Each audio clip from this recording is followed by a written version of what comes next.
We should acknowledge the fact that certain students have a different starting point, and I would love to give everybody the opportunity to So get how into many school. points should a black student get over a white student in admissions? I think that SAT scores and points shouldn't be the only thing referenced. But you have to answer the question, because the status quo... But it's not that black and white. It is. So it is, because that's why affirmative action was struck down by the Supreme Court. But we're not talking about affirmative action. We're talking about DEI. DEI is an outgrowth. Affirmative action is an outgrowth of DEI and vice versa. If I was talking to a group of Hispanic or black people and I happen to say "you people," is that a microaggression?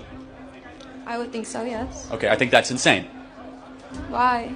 Because it's not a microaggression or racism to call any group of people "you people." That's DEI in practice. So you guys might know about the group of clowns in the circus group of the Dean on F America thing. They fell apart in 1 week because one black woman called Dean and Parker racist because they were associated with a woman who called a group of black women "you people," and they said you did not recognize microaggression. That's DEI in practice, where you could lose your entire job and your career for one misstatement. And you just showed it to me. Like, you think that's a microaggression to say "you people" to a group of Hispanic and black people?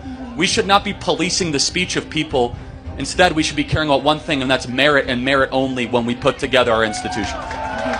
But if you base it on meritocracy, like I said, you're initially bringing in wealthy people who have these tutors but aren't well-rounded. So what? That doesn't mean anything. Yes, the degree of how good your parents are matter. Yes. If you have good parents, you get something that people with bad parents don't get. That's applicable beyond college. But with the people who score higher, let's say they didn't do anything, they are less likely to be able to take on challenges than the people who...